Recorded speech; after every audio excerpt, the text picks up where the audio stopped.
청운하 씨 야담에 오신 걸 환영합니다. 구독, 좋아요 한번 눌러주시면 큰 힘이 됩니다. 그럼 오늘도 재밌는 야담 함께 들어볼까요? 헉, 헉, 누구 없느냐? 피투성이가 된 여인이 움막 속으로 굴러들어왔습니다. 9살 거지 개똥이는 여인의 피투성이가 된 몸을 보는 순간 죽음의 냄새를 맡았지요. 기걸, 받아라. 여인이 건넨 것은 피로 얼룩지는 비녀 하나, 그리고 목숨을 건 마지막 부탁이었습니다. 지금부터 이 기구한 이야기 시작합니다. 전연을 놓치지 마라! 횃불을 든 포졸들의 고함이 골목을 울렸습니다. 개똥이는 움막 속에서 몸을 움츠렸지요. 한양 장터 뒷골목, 버려진 움막 하나가 9살 거지 개똥이의 집이자 은신처였습니다. 꾀죄죄한 얼굴에 깡마른 몸뚱이지만 눈만은 유난히 크고 맑은 아이였지요. 장터 바닥에서 굴러먹은 지 벌써 3년째, 눈치만큼은 백단이었고 위험한 밤의 냄새를 맡는 법을 터득한 꼬마였습니다. 금음달조차 구름에 가려진 칠흑 같은 밤이었어요. 개똥이는 낮에 주운 곶감 2개를 배에 채우고 곤히 잠들려던 참이었지요. 그런데 골목 저편에서 다급한 발소리가 들려왔습니다. 한 걸음, 2걸음. 점점 가까워지는 발소리는 비틀거리고 있었습니다. 헉, 헉. 누구 없느냐? 개똥이가 움막 입구를 살짝 들어올리던 순간 피투성이가 된 여인이 그대로 움막 속으로 굴러들어왔습니다. 26쯤 되어 보이는 여인은 비단 옷을 입고 있었는데 그 옷이 온통 붉게 물들어 있었지요. 복부에는 깊은 칼상이 나 있었고 숨을 쉴 때마다 피거품이 입가에 맺혔습니다. 으악! 개똥이가 비명을 지르려던 찰나 여인의 차가운 손이 번개처럼 아이의 입을 막았습니다. 죽어가면서도 힘이 남아있는 게 신기할 정도였지요. 여인의 눈빛은 간절했습니다. 개똥이는 그 눈빛을 읽을 수 있었어요. 제발 살려달라는 게 아니라 부탁이 있다는 눈빛이었습니다. 쉿. 조용히 해야 한다. 여인이 힘겹게 속삭였습니다. 멀리서 광군들의 횃불이 보이기 시작했고 이 근처다. 놓치면 우리 목이 달아난다. 라는 고함이 들려왔지요. 개똥이의 등줄기로 식은땀이 흘러내렸습니다. 장터에서 배운 게 하나 있다면 광군들과 엮이면 죽도 밥도 안 된다는 거였거든요. 여인은 떨리는 손으로 품속을 더듬었습니다. 그리고는 피로 얼룩진 은비녀 하나를 꺼내 개똥이의 작은 손에 쥐어주었지요. 비녀는 차가웠지만 여인의 손은 더 차가웠습니다. 개똥이는 본능적으로 알았습니다. 이 사람이 곧 죽는다는 것을요. 기걸, 받아라. 여인의 목소리가 점점 작아지고 있었습니다. 횃불빛이 골목 어귀까지 다가왔지요. 이제 시간이 얼마 남지 않았습니다. 여인은 마지막 힘을 짜내듯 개똥이의 귀에 입을 가까이 대고 속삭였습니다. 아맹. 어사. 찾아야. 간다. 부탁이다. 그것이 끝이었습니다. 여인의 손이 스르르 풀어지더니 고개가 옆으로 꺾였지요. 개똥이는 덜덜 떨리는 손으로 비녀를 꽉 움켜쥐었습니다. 평생 남의 것 훔쳐본 적 없는 개똥이었지만 이건 훔친 게 아니라 받은 거였습니다. 죽어가는 사람의 마지막 부탁을 받은 것이지요. 이 골목이다. 전연이 이쪽으로 도망쳤다. 포졸들의 목소리가 바로 코앞까지 다가왔습니다. 횃불빛이 움막을 비추기 시작했어요. 개똥이는 재빨리 비녀를 품속 깊숙이 찔러 넣었습니다. 그리고 여인의 몸에서 조금 떨어져서 숨을 죽였지요. 죽은 척하기는 개똥이의 특기 중 하나였거든요. 여기다. 죽어 있다. 포졸 하나가 움막 입구를 확 걷어냈습니다. 횃불빛 아래 드러난 건 피투성이 여인과 그 옆에 쓰러진 꼬마 거지였지요. 포졸은 여인의 목에 손을 대어 확인했습니다. 이미 숨이 끊어졌소. 그런데 이 거지 새끼는 뭐요? 그냥 불쌍한 거지 새끼겠지. 놀라서 기절한 모양이요. 개똥이는 눈을 질끈 감은 채 숨도 크게 쉬지 않았습니다. 심장이 터질 듯 뛰었지만 몸은 미동도 하지 않았지요. 3년 동안 장터에서 맞아 죽을 뻔한 적이 한두 번이 아니었거든요. 죽은 척하면 어른들이 발길질 몇 대 하고는 그냥 가버린다는 걸 알고 있었습니다. 시체를 관하로 옮겨라. 사또께서 확인하셔야 한다. 포졸들이 여인의 몸을 들것에 옮겼습니다. 그리고는 개똥이에게 발길질 한 대를 날렸지요. 이 거지 새끼, 썩 꺼져. 발길질을 맞고도 개똥이는 꿈쩍하지 않았습니다. 포졸들이 여인의 시신을 싣고 골목을 빠져나갈 때까지 말입니다. 횃불빛이 완전히 사라지고 나서야 개똥이는 조심스럽게 눈을 떴습니다. 온몸이 땀으로 흠뻑 젖어 있었지요. 개똥이는 벌떡 일어나 담장 밑 개구멍을 향해 몸을 날렸습니다. 다람쥐처럼 날쌘 몸놀림으로 좁은 구멍을 빠져나간 개똥이는 한참을 달렸습니다. 숨이 턱까지 차올랐지만 멈추지 않았어요. 다리 밑까지 도착해서야 그제서야 주저앉았지요. 후, 후. 거친 숨을 몰아쉬던 개똥이는 품속에서 비녀를 꺼내 달빛 아래 비춰보았습니다. 피를 손으로 대충 닦아내자 은빛을 띠는 은비녀가 드러났지요. 개똥이는 비녀를 한참 동안 바라보았습니다. 암행어사. 그게 뭔데? 9살 개똥이는 암행어사가 뭔지 몰랐습니다. 하지만 한 가지는 확실히 알았지요. 이 비녀 때문에 저 여인이 죽었다는 것, 그리고 광군들이 미친 듯이 찾는다는 것을요. 개똥이는 비녀를 다시 품속 깊이 감췄습니다. 누나, 내가 꼭 전해줄게. 죽은 여인을 향해 개똥이는 작은 목소리로 약속했습니다.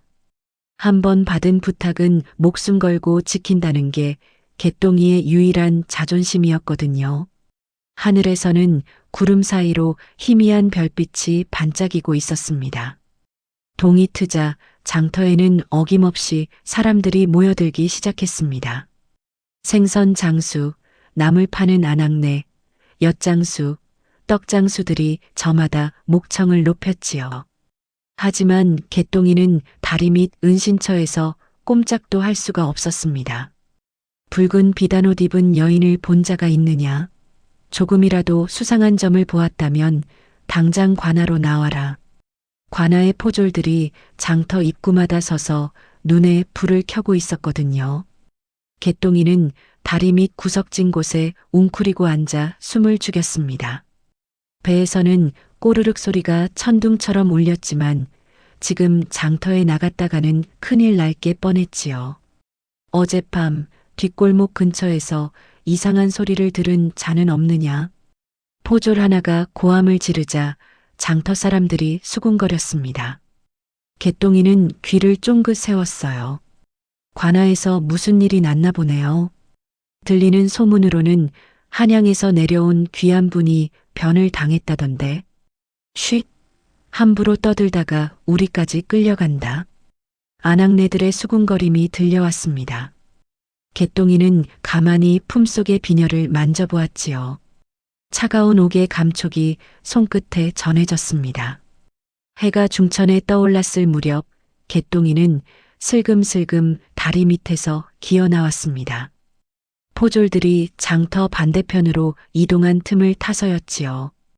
개똥이는 냇가로 내려가 물을 움켜 마셨습니다. 차가운 물이 목구멍을 타고 내려가자 정신이 조금 들었어요. 개똥이는 주위를 살피고는 품속에서 비녀를 꺼냈습니다. 어젯밤 어둠 속에서는 제대로 보지 못했지만 대낮 햇살 아래 비녀의 모습은 경이로웠지요. 개똥이는 냇물에 비녀를 담갔습니다.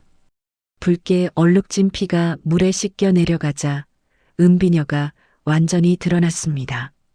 우와. 개똥이의 입에서 탄성이 터져 나왔습니다. 햇빛을 받은 비녀는 마치 살아있는 듯 반짝였거든요. 연꽃 모양의 장식이 정교하게 조각되어 있었고 은비녀의 결은 부드럽고 매끈했지요. 개똥이는 3년 동안 장터를 돌아다니며 온갖 물건을 봐왔지만 이런 건 처음이었습니다. 이거면 왕만두를 배 터지게 먹고도 남을 텐데 개똥이의 머릿속에는 온통 음식 생각뿐이었습니다. 군침이 꿀꺽 넘어갔지요. 장터 건너편 전당포 주인 박서방은 눈이 밝기로 유명했습니다. 이 비녀를 가져가면 분명 좋은 값에 바꿔줄 거예요. 엿도 사고 떡도 사고 따끈한 국밥 한 그릇까지. 9살 거지에게 이 비녀는 그저 맛있는 밥으로 바뀔 보물일 뿐이었습니다. 개똥이는 벌떡 일어났습니다. 그리고 전당포를 향해 발걸음을 옮기려던 순간 문득 멈춰 섰지요. 어젯밤 죽어가던 여인의 얼굴이 눈앞에 어른거렸거든요. 차가운 손으로 개똥이의 입을 막던 그 순간 여인의 눈빛은 간절했습니다. 제발 부탁이라고 말하던 그 떨리는 목소리가 귓가에 맴돌았어요. 암행어사, 찾아야 한다. 개똥이는 그 자리에 주저앉았습니다. 비녀를 손바닥 위에 올려놓고 한참을 바라보았지요. 암행어사가 대체 뭔데? 개똥이는 알파벳도 모르고 글자도 못 읽는 까막눈이었습니다. 하지만 장터 바닥에서 굴러먹은 지 3년 귀동냥으로 세상 돌아가는 이치 정도는 배웠지요. 암행어사라는 말은 들어본 적이 있었습니다. 한양에서 내려와 나쁜 벼슬아치들을 혼내주는 높은 양반이라고요. 그 누나가 그런 대단한 사람을 찾으라고 했단 말이지? 개똥이는 다시 비녀를 들여다보았습니다. 햇빛에 반짝이는 빛깔이 예사롭지 않았어요. 그리고 무엇보다 광군들이 저렇게 미친 듯이 찾아 헤맨다는 것 자체가 심상치 않았습니다. 장터에서 3년을 굴러먹으며 개똥이가 배운 게 하나 있었습니다. 바로 사람의 눈빛을 읽는 법이었지요. 거짓말하는 놈과 진짜 배기를 구별하는 건 개똥이의 특기였습니다. 어젯밤 여인의 눈빛은 진짜였어요. 저 비녀가 목숨보다 중요한 무언가라는 걸 개똥이는 본능적으로 느꼈습니다. 에이, 모르겠다. 개똥이는 비녀를 다시 품속 깊숙이 찔러 넣었습니다. 전당포에 가서 엿이랑 바꿔 먹고 싶은 유혹은 굴뚝 같았지만 왠지 그러면 안 될 것 같았거든요. 개똥이의 직감이 경고하고 있었습니다. 이건 엿 바꿔 먹었다가는 목이 달아날 물건이라고 말입니다. 일단 숨어 있자. 개똥이는 다시 다리 밑으로 들어갔습니다. 그리고 돌틈 사이에 비녀를 조심스럽게 감춰두었지요. 배는 고팠지만 지금은 목숨이 더 중요했습니다. 그때였습니다. 다리 위에서 말발굽 소리가 요란하게 들려왔어요. 개똥이는 숨을 죽이고 위를 올려다보았습니다. 거지 소굴을 다 뒤져서라도 찾아내. 사또의 언명이다. 포졸 대장으로 보이는 사내의 목소리가 천둥처럼 울렸습니다. 개똥이의 등줄기로 식은땀이 흘러내렸지요. 저 여인이 죽기 전에 무언가를 숨겼을 것이요. 비녀든 서찰이든 뭐든 간에 찾아내지 못하면 우리 모두 목이 달아난다. 예, 알겠습니다. 포졸들의 대답 소리가 일제히 터져 나왔습니다. 곧이어 장터 쪽에서 비명과 고함이 들려오기 시작했어요. 아이고, 나리, 저희는 아무것도 모릅니다. 이놈들, 어젯밤 뒷골목에 있었던 거지들을 다 끌고 와. 개똥이는 몸을 더욱 바짝 웅크렸습니다. 심장이 터질 듯 두근거렸지요. 동료 거지들이 잡혀가는 소리가 생생하게 들려왔습니다. 개똥이는 이를 악물었어요. 내가 꼭 전해줄 거야, 누나. 작은 목소리로 다짐했습니다. 이제 이건 단순한 부탁이 아니었습니다. 죽어간 여인을 위한 약속이었고 동시에 나쁜 놈들에게 복수하는 일이기도 했지요. 개똥이의 눈빛에 처음으로 오기가 서렸습니다. 고을 사또 김대감은 집무실을 서성이며 손톱을 물어뜯고 있었습니다. 55살의 비대한 몸집에 늘 기름진 미소를 띠던 얼굴이었지만 지금은 온데간데 없었지요. 이마에는 식은땀이 송골송골 맺혀 있었고 눈가에는 핏발이 서 있었습니다. 대감마님, 시신을 확인한 결과 틀림없이 그 여인이옵니다. 포졸 대장이 조심스럽게 보고했습니다. 김대감의 얼굴이 하얗게 질렸지요. 그래서 물건은 찾았느냐? 그것이 아직 포졸 대장의 목소리가 떨렸습니다. 김대감이 탁자를 주먹으로 내리쳤어요. 쾅! 소리와 함께 붓과 벼루가 바닥으로 굴러떨어졌습니다. 이 무능한 것들, 시신에서도 없고 주변을 아무리 뒤져도 없다니. 김대감의 고함에 집무실이 쩌렁쩌렁 울렸습니다. 포졸 대장은 땀을 뻘뻘 흘리며 머리를 조아렸지요. 사실 김대감이 이토록 발을 동동 구르는 데는 이유가 있었습니다. 어젯밤 자객을 보내 처리한 여인은 단순한 기생이 아니었거든요.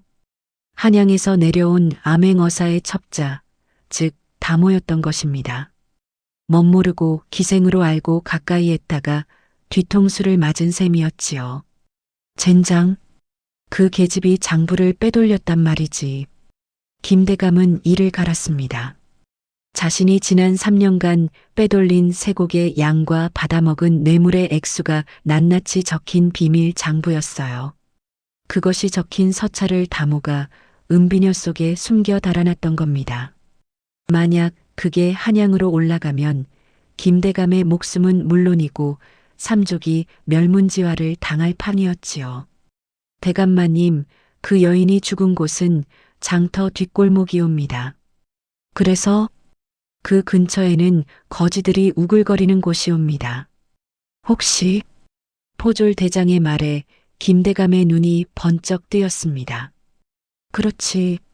그 계집이 죽기 전에 누군가에게 넘겼을 게 틀림없어. 당장 거지놈들을 싹 잡아들여. 예. 포졸 대장이 황급히 밖으로 나갔습니다.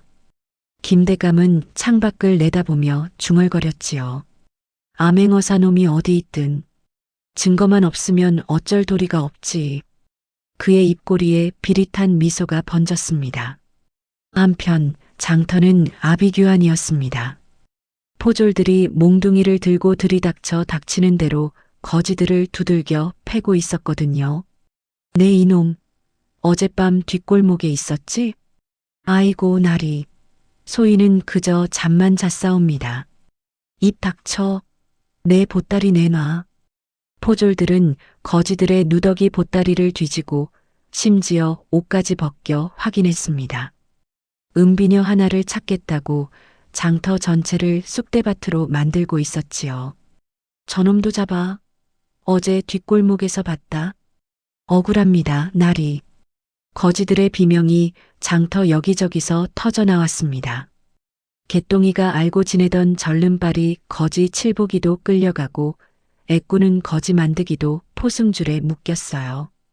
평소 개똥이에게 남은 떡을 나눠주던 착한 사람들이었습니다. 장터 반대편 볏짚 더미 뒤에 숨어있던 개똥이는 이 광경을 지켜보며 이를 악물었습니다. 온몸이 부들부들 떨렸지요. 분노 때문인지 두려움 때문인지 알 수 없었습니다. 다 저 은비녀 때문이야. 개똥이는 품속을 만져보았습니다. 은비녀는 여전히 그곳에 있었어요. 차가운 감촉이 손끝에 전해졌습니다. 아, 저기 볏짚 더미도 뒤져봐. 포졸 하나가 소리쳤습니다. 개똥이의 심장이 철렁 내려앉았지요. 발소리가 점점 가까워졌습니다. 개똥이는 볏짚 속에서 몸을 더욱 웅크렸어요. 숨도 크게 쉬지 못했습니다. 에라, 모르겠다. 일단 닥치는 대로 잡아가. 포졸의 목소리가 바로 옆에서 들렸습니다. 볏짚을 뒤적이는 소리가 났어요. 개똥이는 눈을 질끈 감았습니다. 심장 소리가 너무 커서 들킬 것만 같았지요. 여기는 아무것도 없소.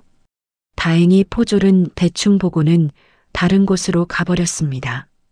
개똥이는 그제야 천천히 숨을 내쉬었어요. 온몸이 땀으로 흠뻑 젖어 있었습니다. 해가 서산으로 넘어갈 무렵 포졸들은 20명이 넘는 거지들을 끌고 관하로 향했습니다. 장터는 쥐 죽은 듯 조용해졌지요. 사람들은 집으로 돌아가고 가게들은 일찍 문을 닫았습니다. 해가 완전히 지고 어둠이 내려앉을 때까지 기다렸다가요. 장터는 텅 비어 있었습니다. 바람만이 쓸쓸하게 불고 있었지요. 칠복이 형, 만드기 형, 개똥이의 입에서 나지막한 신음이 새어나왔습니다. 아무 죄도 없는 사람들이 자기 때문에 잡혀간 겁니다. 개똥이의 작은 주먹이 불끈 쥐어졌어요. 사또놈. 개똥이는 관아 쪽을 향해 이를 갈았습니다. 9살 꼬마 거지의 눈에 처음으로 증오와 오기가 서렸지요. 저들이 저토록 찾는 걸 보니 이 은비녀가 사또놈을 잡을 무기임이 틀림없었습니다. 내가 꼭 저 나쁜 놈을 혼내줄 거야. 개똥이는 품속의 은비녀를 꽉 움켜쥐었습니다. 이제 이건 단순히 죽은 여인의 부탁을 지키는 게 아니었어요. 나쁜 놈들을 벌주고 잡혀간 동료들을 구하는 일이기도 했습니다. 밤하늘에는 별들이 총총히 빛나고 있었습니다. 개똥이는 그 별들을 올려다보며 다짐했지요. 반드시 암행어사를 찾아내겠다고 말입니다. 배에서는 꼬르륵 소리가 천둥처럼 울렸지만 지금은 먹는 게 문제가 아니었어요. 포졸들이 언제 다시 나타날지 모르는 상황이었거든요. 개똥이는 장터를 벗어나 냇가로 향했습니다. 달빛이 은은하게 물결을 비추고 있었지요. 주위를 살핀 개똥이는 바위 뒤에 몸을 숨긴 뒤 품속에서 은비녀를 꺼냈습니다. 도대체 이게 뭐길래 이 난리람. 개똥이는 달빛 아래서 은비녀를 요리조리 뜯어보았습니다. 은은하게 빛나는 은빛 비녀는 정교하게 만들어진 물건이었어요. 연꽃 모양의 장식이 비녀 머리 부분을 장식하고 있었고 가느다란 비녀 몸통은 매끄럽게 다듬어져 있었습니다. 이 정도면 떡을 100개는 먹겠는데 개똥이의 입에서 저절로 침이 꿀꺽 넘어갔습니다. 하지만 이내 고개를 저었지요. 칠복이 형과 만드기 형이 잡혀간 게 머릿속을 스쳤거든요. 개똥이는 비녀를 이리저리 돌려보았습니다. 그저 예쁜 장신구일 뿐 특별한 건 없어 보였어요. 비녀 몸통과 연꽃 봉우리 사이에 미세한 틈이 보여서 호기심에 살짝 힘을 주니 미세한 소리와 함께 연꽃 봉우리가 살짝 움직였습니다. 개똥이의 눈이 휘둥그레졌지요. 헐, 이게 돌아가네. 개똥이는 조심스럽게 연꽃 봉우리를 돌려보았습니다. 나사를 돌리듯 빙글빙글 돌아가더니 연꽃 장식 전체가 스르르 빠져나왔어요. 개똥이는 놀라 비녀를 떨어뜨릴 뻔했습니다. 우와, 신기하다. 연꽃 장식을 완전히 빼내자 비녀 몸통이 텅 빈 관처럼 되어 있었습니다. 그리고 그 안에는 돌돌 말린 얇은 종이 뭉치가 들어 있었지요. 개똥이는 떨리는 손으로 종이를 꺼냈습니다. 종이는 얇은 비단 같았습니다. 달빛에 비춰보니 빽빽하게 글자가 적혀 있었어요. 하지만 까막눈인 개똥이가 읽을 리 없었지요. 이게 뭔데? 개똥이는 종이를 이리저리 살펴보았습니다. 글자는 몰라도 뭔가 엄청 중요한 것 같았어요. 하지만 한 가지는 확실히 알 수 있었습니다. 종이에는 숫자들이 빽빽하게 적혀 있었거든요. 개똥이는 장터에서 장사꾼들이 거래할 때 쓰는 숫자 정도는 알고 있었어요. 100냥, 1000냥, 어우, 이게 무슨 숫자야? 알 수 없는 글자들이 적혀 있었지만 개똥이는 본능적으로 깨달았습니다. 이거 나쁜 짓 한 거 적어 놓은 거구나. 3년 동안 장터에서 온갖 사람들을 보며 자란 개똥이었습니다. 장사꾼들이 몰래 장부를 주고받는 것도 봤고 포졸들이 뇌물을 받는 것도 봤지요. 이 종이가 바로 그런 나쁜 짓들을 기록한 증거라는 걸 직감적으로 알 수 있었습니다. 이 종이 쪼가리 때문에 그 누나가 죽은 거야? 개똥이의 주먹이 불끈 쥐어졌습니다. 종이를 꽉 움켜쥔 손이 부들부들 떨렸어요. 착한 사람이 죽고 죄 없는 거지들이 잡혀가고 온 장터가 난리가 난 이유가 바로 이 작은 종이 때문이었습니다. 개똥이는 종이를 다시 조심스럽게 말아 비녀 속에 넣었습니다. 그리고 연꽃 장식을 다시 끼워 넣고 돌려 잠갔지요. 딸깍 소리와 함께 비녀는 다시 평범한 장신구처럼 보였습니다. 이걸 암행어사한테 전해주면 사또 놈을 잡을 수 있겠지? 개똥이는 은비녀를 품속 깊이 찔러 넣었습니다. 이제 해야 할 일이 명확해졌어요. 죽은 여인이 목숨 걸고 지킨 이 증거를 암행어사에게 전달하는 겁니다. 그래. 그래야 칠복이 형들도 풀려날 거야. 개똥이는 벌떡 일어났습니다. 하지만 문제가 하나 있었지요. 암행어사가 누군지 어디 있는지 전혀 모른다는 겁니다. 장터에서 소문으로만 들었을 뿐 실제로 본 적도 없었거든요. 암행어사는 몰래 다니는 벼슬아치라고 했지? 개똥이는 기억을 더듬었습니다. 장터 할머니들이 수군거리던 얘기가 떠올랐어요. 암행어사는 초라한 행색으로 변장하고 다니면서 나쁜 관리들을 혼내준다고 했습니다. 그럼 양반처럼 보이는 사람은 아닐 거야. 개똥이는 고개를 끄덕였습니다.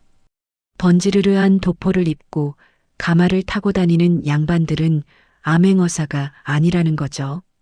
오히려 초라한 선비나 떠돌이 장사꾼처럼 보이는 사람이 진짜일 수 있었습니다. 내일부터 장터를 돌아다니면서 찾아봐야겠다. 개똥이는 계획을 세웠습니다. 포졸들 눈을 피해 조심스럽게 다니면서 수상한 사람들을 관찰하는 거예요.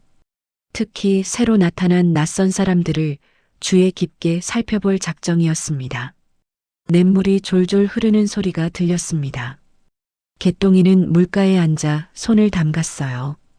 차가운 물이 손끝을 적셨습니다. 누나, 조금만 기다려요. 내가 꼭 그 사람 찾아서 전해줄 거예요. 개똥이는 하늘을 올려다보며 중얼거렸습니다. 별들이 총총히 빛나고 있었지요.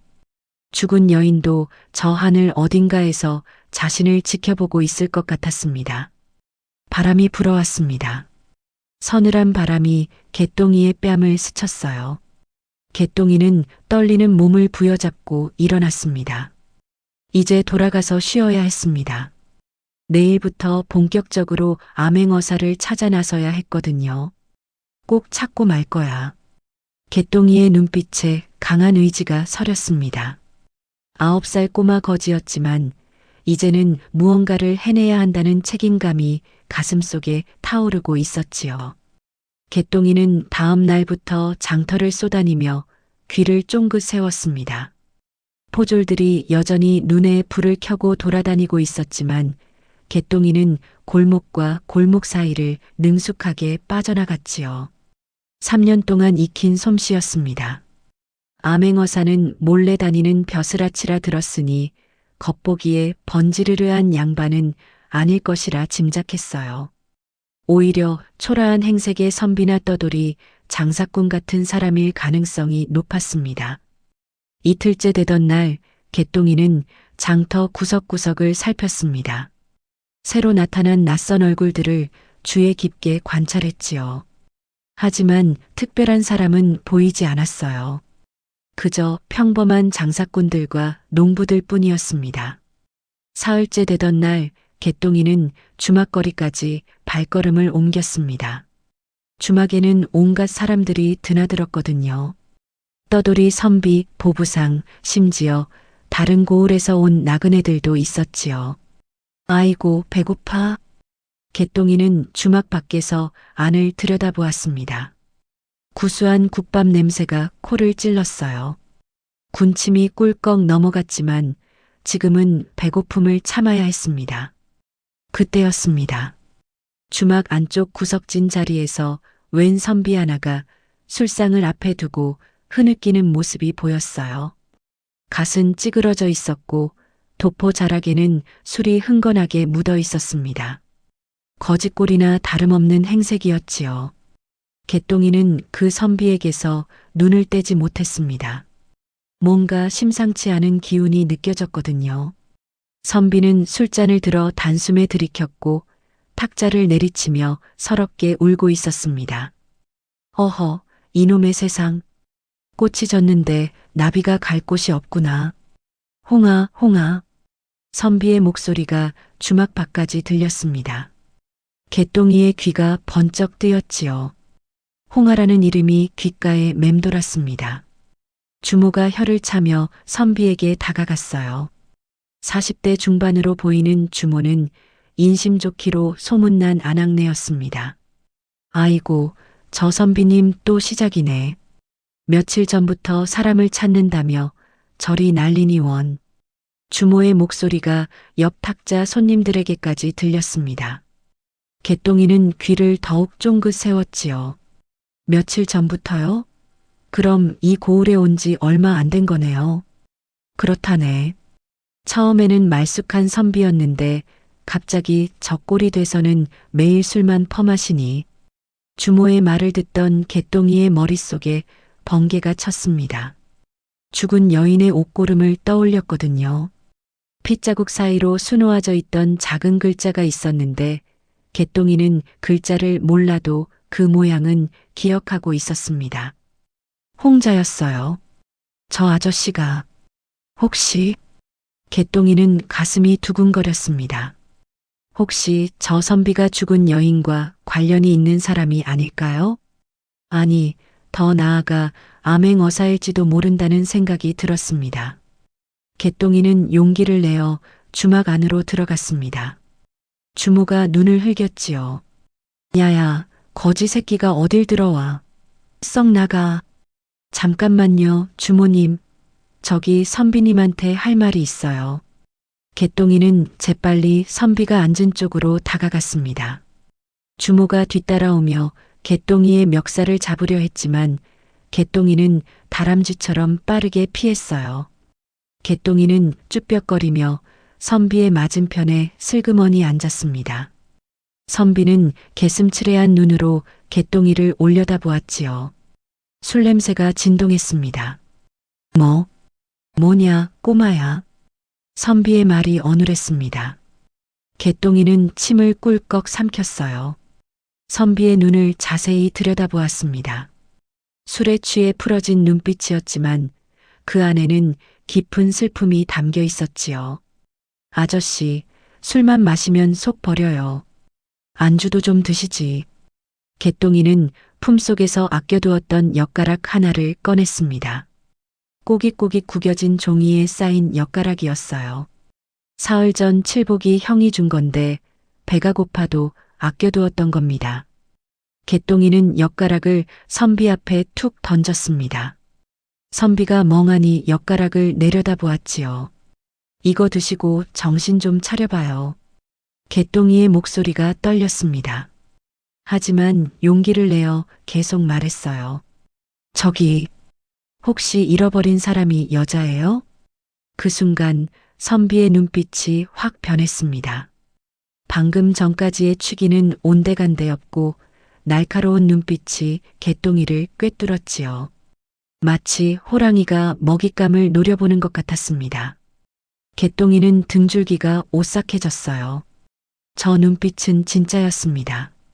아까 주정뱅이 취객의 눈빛이 아니라 뭔가 간절하고 뜨거운 것이 담긴 눈이었지요. 내 녀석?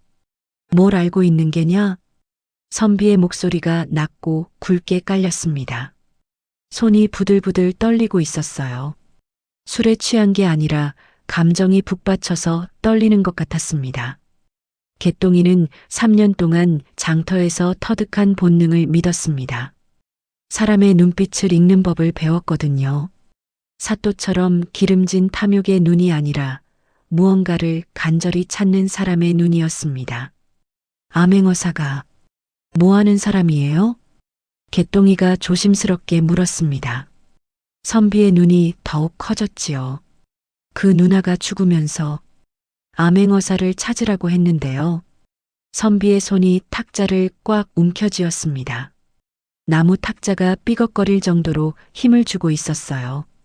선비의 입술이 파르르 떨렸습니다. 누나, 죽었다고? 그 아이가, 홍이가. 선비의 목소리가 갈라졌습니다. 눈가에 눈물이 그렁그렁 맺혔지요.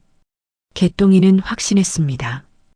이 사람이 죽은 여인과 관련이 있는 사람이라는 것을요. 선비는 잠시 침묵했습니다. 그리고는 주위를 둘러보더니 개똥이를 향해 몸을 숙였어요. 낮고 굵은 목소리로 속삭였습니다. 내가 그 사람이다. 내가 암행어사다. 홍이가 어디 있느냐? 지금 당장 데려가거라. 개똥이의 심장이 쿵쾅쿵쾅 뛰었습니다. 드디어 찾았습니다. 죽은 여인이 말한 그 사람을 찾아낸 거예요. 개똥이는 떨리는 목소리로 대답했습니다. 그 누나는 이미 죽었어요. 하지만 제가 누나가 준 걸 갖고 있어요. 선비의 얼굴이 하얗게 질렸습니다. 눈빛만큼은 여전히 날카로웠지요. 개똥이를 관찰하고 있었던 겁니다. 내 이놈 어른이 슬픔에 잠겨 있거늘. 썩 꺼지거라. 선비의 말투가 거칠었지만 개똥이는 물러서지 않았습니다. 오히려 품속을 뒤져 꼬깃꼬깃 아껴두었던 마지막 엿가락 하나를 더 꺼냈어요. 그리고는 선비 앞에 툭 던졌습니다. 이거 드시고 정신 좀 차려봐요. 저기 혹시 잃어버린 사람이 26쯤 되는 여자예요? 선비의 눈빛이 순식간에 변했습니다. 술 취한 주정뱅이의 눈이 아니라 맹수 같은 예리함이 번뜩였지요. 개똥이를 꿰뚫어 보는 눈빛이었습니다. 내 녀석? 정확히 뭘 알고 있는 게냐? 35살쯤 되어 보이는 선비는 수염이 덥수룩했지만 눈매는 날카로웠어요. 취한 척하고 있었지만 실제로는 정신이 또렷한 사람이었습니다. 개똥이는 침을 꿀꺽 삼켰습니다. 하지만 이제 와서 물러설 수는 없었지요. 여기까지 온 이상 확실히 확인해야 했습니다. 그 누나가 사흘 전 밤에 죽었어요. 광군들한테 쫓겨서요. 선비의 손이 부들부들 떨리기 시작했습니다. 입술이 파르르 떨렸고 눈가가 붉어졌지요. 하지만 눈물을 참으며 개똥이를 계속 바라보았습니다. 어디서 그 아이를 봤느냐? 장터 뒷골목이요. 피투성이가 되어서 움막 속으로 굴러들어왔어요. 개똥이의 말에 선비가 탁자를 꽉 움켜쥐었습니다. 나무가 삐걱거리는 소리가 났어요. 주막 안 손님들이 힐끗힐끗 쳐다보기 시작했습니다. 선비는 주위를 둘러보더니 개똥이의 팔을 잡고 주막 밖으로 끌고 나갔습니다. 뒷골목으로 데려간 뒤에야 입을 열었지요. 그 아이가 정말 죽었단 말이냐? 선비의 목소리가 갈라졌습니다. 개똥이는 고개를 끄덕였어요. 네, 배에 칼을 맞았어요. 숨이 끊어지기 직전에 저한테 뭔가를 주면서 암행어사를 찾으라고 했어요. 선비는 비틀거리며 담벼락에 기댔습니다. 고개를 떨구고 한참을 서 있었지요. 어깨가 들썩거렸습니다. 울고 있는 것 같았어요.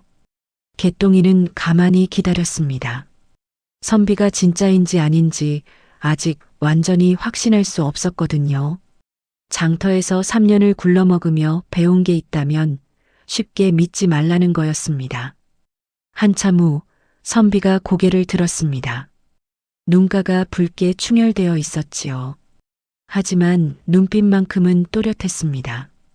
그 아이가 내게 준 게 뭐냐? 개똥이는 대답하지 않았습니다. 대신 질문을 던졌어요. 먼저 말해봐요. 그 누나가 누구예요? 아저씨는 진짜 암행어사예요? 선비가 쓴웃음을 지었습니다. 그리고는 품속에서 무언가를 꺼냈지요. 작은 나무패였습니다. 달빛 아래서 보니 어사라는 글자가 새겨져 있었어요. 개똥이는 글자를 읽을 수 없었지만 그 패의 기운만으로도 심상치 않다는 걸 느낄 수 있었습니다. 이것이 내가 암행어사라는 증표다. 그리고 홍아는 내가 보낸 다모였다. 선비의 목소리가 낮게 깔렸습니다. 개똥이는 다모가 뭔지 몰랐지만 대충 짐작할 수 있었어요.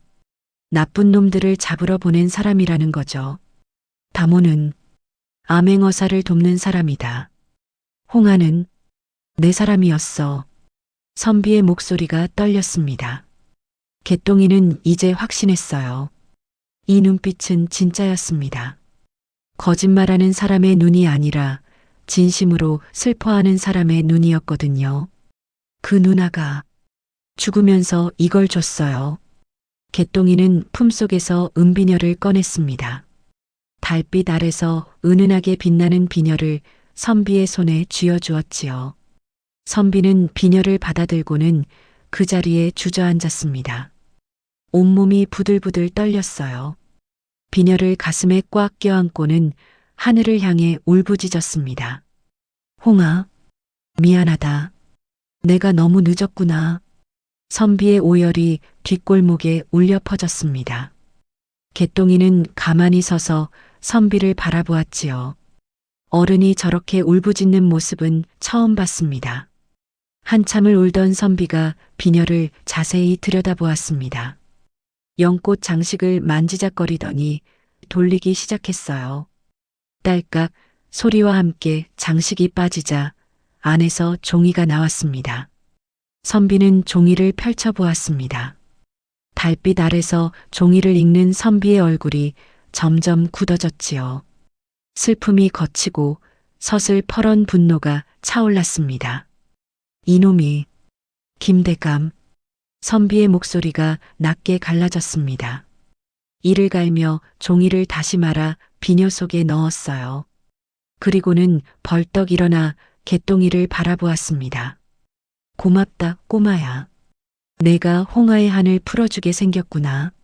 선비가 개똥이의 어깨에 손을 얹었습니다. 떨리는 손이었지만 따뜻했어요. 내 이름이 무엇이냐? 개똥이요. 개똥이라. 선비가 잠시 생각하더니 고개를 끄덕였습니다. 개똥이, 오늘부터 너는 귀한 이름으로 불리게 될 것이다. 내가 조선 팔도의 악을 무너뜨리는 첫 시작이 될 테니까. 선비의 눈빛이 달라졌습니다. 슬픔은 온데간데 없고 강철 같은 의지가 서렸지요. 개똥이는 가슴이 벅차올랐습니다. 내가 너를 지켜주마. 김대감 놈이 감히 내게 손을 대지 못하도록.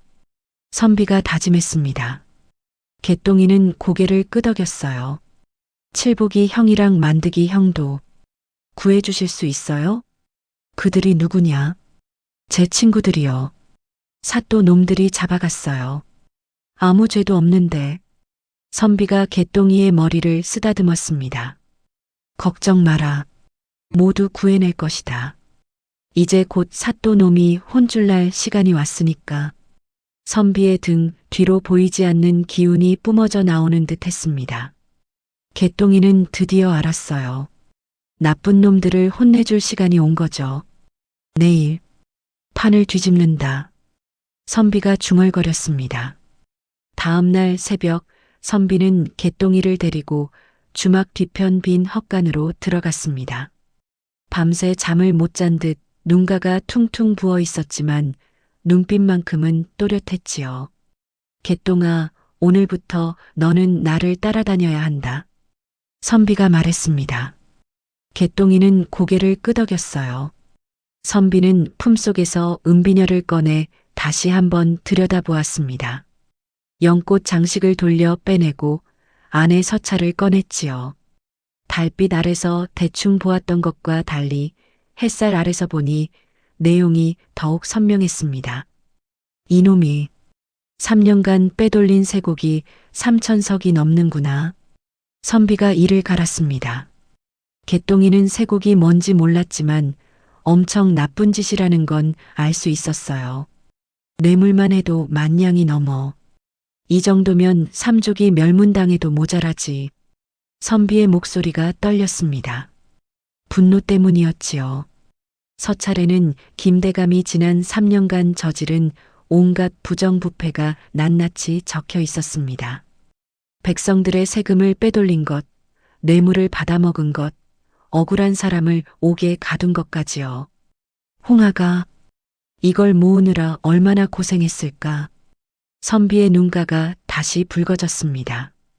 개똥이는 가만히 서 있었어요. 뭐라 위로해야 할지 몰랐거든요. 선비는 서찰을 다시 비녀 속에 넣고 품속 깊이 감췄습니다. 그리고는 개똥이를 똑바로 쳐다보았지요. 개똥아, 오늘 정오에 판을 뒤집을 것이다. 판을 뒤집는다고요? 그래. 사또 놈이 오늘 생신 잔치를 연다더구나. 온 고을 양반들이 다 모일 것이야. 선비의 입꼬리에 차가운 미소가 번졌습니다. 그때 내가 암행어사 출두를 외칠 것이다.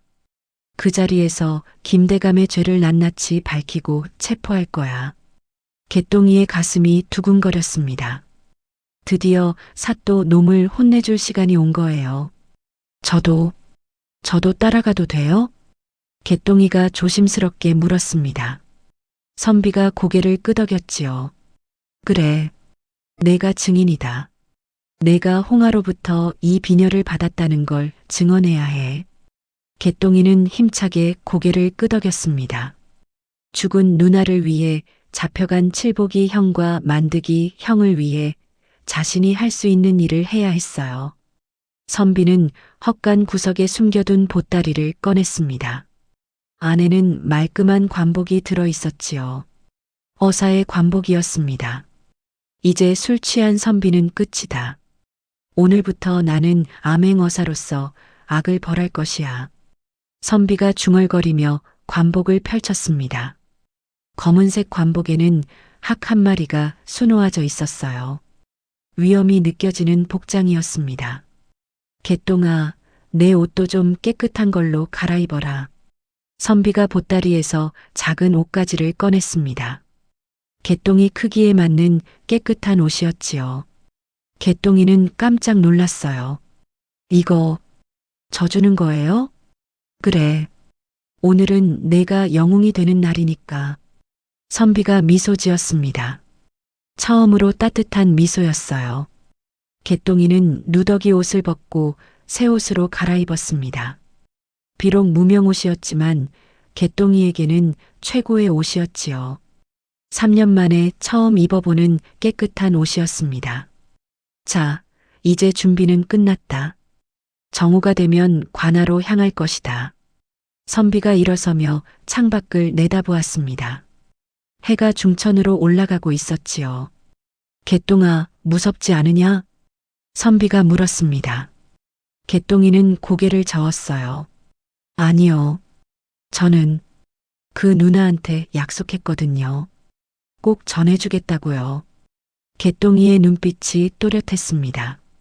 9살 꼬마 거지였지만 지금 이 순간만큼은 당당한 증인이었지요. 장하구나.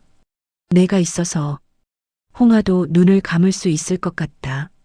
선비가 개똥이의 머리를 쓰다듬었습니다. 그리고는 품속의 은비녀를 꺼내 한 번 더 확인했어요. 이제 복수할 시간이다. 선비의 목소리가 차갑게 가라앉았습니다. 헛간 밖에서는 종소리가 울리기 시작했지요. 정오를 알리는 종소리였습니다. 가자, 개똥아. 선비가 문을 열었습니다. 눈부신 햇살이 쏟아져 들어왔어요. 개똥이는 선비를 따라 밖으로 나섰습니다. 관아를 향해 걸어가는 두 사람의 그림자가 길게 드리워졌습니다. 관아 동원 마당은 북새통이었습니다. 사또 김대감의 55번째 생신 잔치가 한창이었거든요. 기생들의 춤사위가 화려했고 풍악 소리가 요란했습니다. 고을의 양반들과 부자들이 모두 모여 술잔을 기울이고 있었지요. 김대감은 비단 도포를 입고 상석에 앉아 희죽거리고 있었습니다.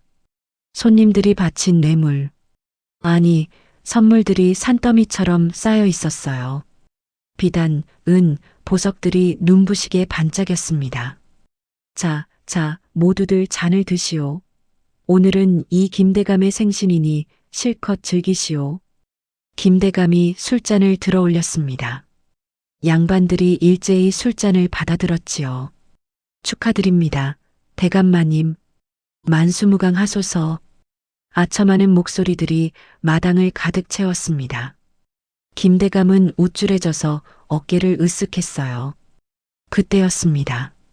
굳게 닫힌 관아의 대문이 박살날 듯 열리며 우렁찬 고함이 터져나왔습니다. 암행어사 출두야. 순간 잔치판이 얼어붙었습니다. 풍악이 멈췄고 기생들의 춤이 멈췄습니다. 모든 사람들이 대문 쪽을 돌아보았지요. 검은색 관복을 차려입은 선비가 당당히 걸어 들어왔습니다. 한 손에는 어사패를 들고 있었고 다른 손은 등 뒤로 하고 있었어요. 그 뒤로는 깨끗한 옷을 입은 개똥이가 따라왔습니다. 선비의 뒤로 광군들이 우르르 몰려들어왔습니다. 한양에서 내려온 금군들이었지요. 그들은 관아를 순식간에 포위했습니다. 저게 무슨... 김대감의 얼굴이 하얗게 질렸습니다. 술잔이 손에서 떨어져 바닥에 깨졌어요. 어사가 마당 중앙으로 성큼성큼 걸어갔습니다. 양반들이 벌벌 떨며 길을 비켜주었지요. 어사는 김대감 앞에 우뚝 섰습니다. 고을 사또 김오겸, 내 죄를 아느냐? 어사의 목소리가 천둥처럼 울렸습니다. 김대감은 사시나무 떨듯 떨며 주저앉았어요. 날이 무슨 말씀이신지. 입 닥쳐. 내 놈이 지난 3년간 빼돌린 쇠고기 3천석, 받아먹은 뇌물이 만냥이 넘는다. 그뿐이냐? 죄 없는 백성을 옥에 가두고 양민을 착취했으며 심지어 한양에서 내려온 다모를 죽이기까지 했지. 어사의 말 한마디 한마디가 마당에 울려 퍼졌습니다. 구경하던 양반들이 웅성거리기 시작했지요. 저게 사실이란 말인가? 세상에 다모를 죽였다니. 김대감이 손사래를 쳤습니다. 아니옵니다, 나리. 그건 모함이옵니다. 증거라도 있사옵니까? 어사가 차갑게 웃었습니다. 그리고는 품속에서 은비녀를 꺼냈지요. 이것이 증거다. 은비녀가 햇살에 반짝였습니다. 어사는 연꽃 장식을 돌려 빼냈고 안에서 서찰을 꺼냈어요. 이 서찰에는 내 놈의 죄가 낱낱이 적혀 있다. 내가 보낸 다모 홍아가 목숨 걸고 모은 증거지. 어사가 서찰을 펼쳐 들어 올렸습니다. 빽빽하게 적힌 글자들이 보였지요. 게다가 증인도 있다. 어사가 개똥이를 앞으로 불렀습니다. 개똥이는 떨리는 다리로 앞으로 나섰어요. 이 아이가 홍아로부터 직접 비녀를 받았다. 홍아가 죽기 직전 이 아이에게 암행어사를 찾아 전하라 했지. 김대감의 얼굴이 새파랗게 질렸습니다.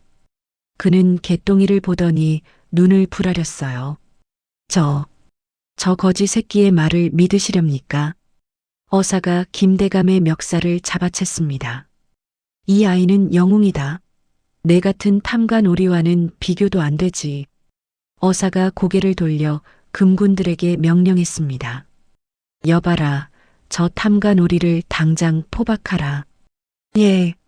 금군들이 일제히 달려들어 김대감을 포승줄로 묶었습니다. 김대감이 발버둥 쳤지만 소용없었지요. 그리고 옥에 갇힌 거지들을 모두 풀어주어라. 그들은 무고한 사람들이다. 예. 금군들이 옥으로 달려갔습니다. 잠시 후 칠복이와 만드기를 비롯한 거지들이 풀려나왔어요. 개똥이를 보자 칠복이가 소리쳤습니다. 개똥아, 칠복이 형. 개똥이가 달려가 칠복이를 껴안았습니다. 눈물이 주르륵 흘러내렸지요. 마당 한쪽에서는 김대감이 끌려가고 있었습니다. 그의 비명이 관아를 울렸어요. 억울하오, 억울하다고. 하지만 아무도 그의 말을 듣지 않았습니다. 탐관오리의 최후는 비참했지요. 모든 일이 마무리된 후 어사는 개똥이를 불렀습니다. 개똥아, 이리 오너라. 개똥이가 어사 앞에 섰습니다. 어사는 무릎을 꿇고 개똥이와 눈높이를 맞췄어요. 내가 없었다면 홍하의 한을 풀지 못했을 것이다. 정말 고맙다. 어사의 눈가가 촉촉해졌습니다. 개똥이도 울컥했지요. 저 약속 지킨 거예요. 그 누나한테요. 어사가 개똥이의 머리를 쓰다듬었습니다. 개똥아, 이제부터 나를 따르지 않겠느냐? 내가 너를 양자로 삼아 글을 가르치고 무예를 익히게 해주마. 개똥이의 눈이 휘둥그레졌습니다. 정말이에요? 그래. 내 같은 의로운 아이가 앞으로 이 나라를 바로 세울 거란다. 개똥이는 힘차게 고개를 끄덕였습니다. 9살 거지 개똥이는 그날 새로운 인생을 시작하게 되었습니다. 하늘에서는 따스한 햇살이 내리쬐고 있었습니다. 개똥이는 하늘을 올려다보며 중얼거렸지요. 누나, 저 약속 지켰어요. 바람이 살랑 불어왔습니다. 마치 죽은 여인이 대답하는 것 같았어요. 참으로 통쾌하고도 기특한 이야기가 아니었는지요. 그동안 시청해 주셔서 감사합니다.